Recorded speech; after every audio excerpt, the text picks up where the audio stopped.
நன்கறிவான். அப்போது பல பிரிவாக அவங்க பிரிஞ்சிருந்தாங்க பனி இஸ்ரேல்கள்.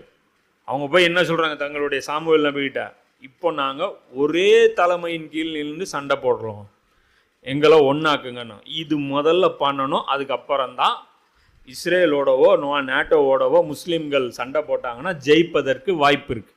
அது இல்லாமல் ஈரானாவே இருந்துக்கிட்டு போய் சண்டை போட்டுச்சுன்னா அடி விழுவும். ஈராக்காவே இருந்துட்டு போய் சண்டை போட்டுச்சுன்னா அடி விழுவும்.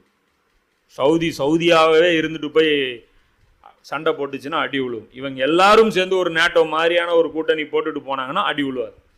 அல்லாவுடைய நுஸ்ரத்து கிடைக்கும். ஆனால் இவங்களுக்கு அது இவங்களுடைய அந்த அறிகுறிகளை எல்லாம் பார்த்தா அது பண்ணுற மாதிரி தெரியல.